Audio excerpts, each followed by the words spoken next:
from Southern Maryland's weather leader. This is a JB Weather Alert.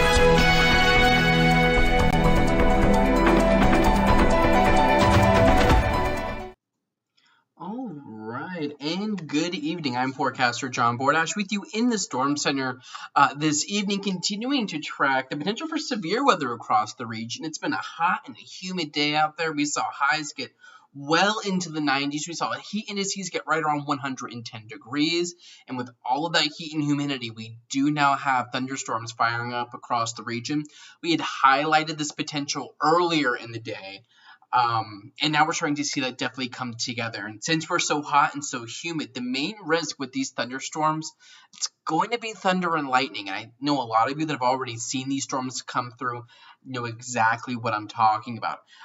All of these orange polygons here, these are all going to be severe thunderstorm warnings. We have one in effect for parts of St. Mary's and Calvert County until 7 o'clock, so for about the next half hour or so. We have another severe thunderstorm warning until 7:15 for the DC metro area, another one in effect until 6:45 for northern parts of Anne Arundel County, and we actually have a tornado warning in effect for parts of Baltimore County. You can see the little icons coming up here as radar is indicating some pretty healthy rotation with this storm. We're getting right into this region. This is going to be our velocity tracker here, indicating some rotation and some pretty strong winds. So any interest here in southeastern Baltimore County, near the Dundalk area, southeast of the Inner Harbor, those are areas that are going to be under that tornado warning, and that's going to be until 6:45. Coming locally, though, we did see this thunderstorm earlier, and we're trying to get the, oh, there we go. And we saw just about an hour, 45 minutes ago, we really saw this thunderstorm pop up here right over Chaptico. Let's turn the lightning on so you can see how that was really pulsing up right after 6 o'clock. That prompted that severe thunderstorm warning as this storm moved towards Sandgates, moved towards Golden Beach and the Patuxent River, and now it's beginning to move into parts of Calvert County, mainly south of Prince Frederick, right towards Port Republic, kind of there between Prince Frederick and St. Leonard. That's where the worst of this is, but this storm, as quickly as it flared up out of nowhere, it's now beginning to die out a little bit, but we have additional storms beginning to fire across parts of Charles County as well, and these definitely have the potential to become strong, to become severe, to produce lots of lightning.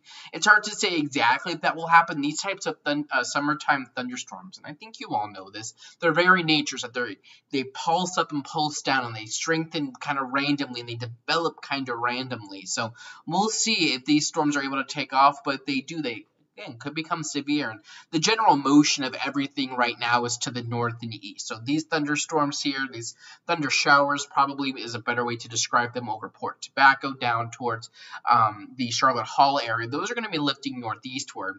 We have another hefty thunderstorm that was moving northeast of or northwest of Tappahannock. You can see that guy really pulse up here right after 6 o'clock. Now, as we're getting to move towards the Colonial Beach and Montrose area, it's weakening a little bit, but this might be something for you folks out here towards Cobb Island and Swan Point, eventually maybe even Chaptico again, to keep in mind. And then our friends up north, just look at all of this lightning with these storms. Radar is estimating well over 1,700 strikes of lightning here. Very impressive, and that's what you get with these summertime setups when we have temperatures well into the 90s and very oppressive humidity.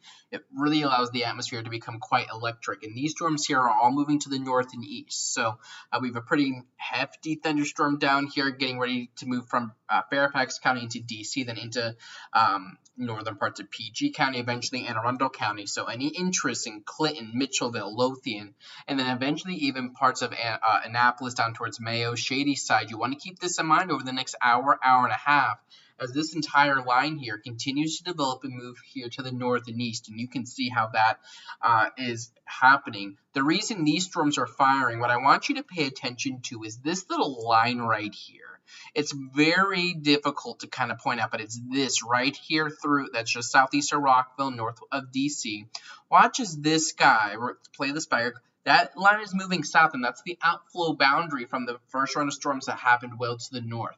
That's helping to kick off additional storms, and watch how that starts to dive southward. It's not a lot. It's just a very weak line, but that allows, as you see, one storm fires northeast to DC. That moves south and allows a very strong storm to develop, and now it's moving over Washington. And as that continues to move south, we'll see if additional storms are able to fire across parts of PG and Charles counties. We already see that happening, and these are all going to continue to move north and east.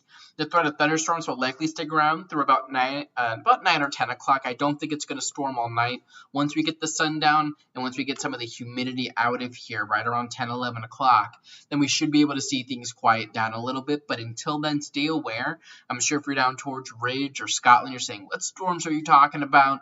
These, again, very scattered, widely scattered, but where they do happen, they definitely are bringing some hefty impact. So stay weather aware out there. I'll continue to stay ahead of all this. I'll continue to have updates on Facebook and on Twitter at JB_weather. And you can always access interactive radar and Futurecast on my website, jbweather.net/radar. In the meantime, I'm Forecaster John Bordash. Stay safe, stay weather aware. And this is just the first day of this. We have another round of storms possible tomorrow and again Saturday. But until then, have a nice and safe one. Again, keep it tuned right here to JB Weather for the latest information.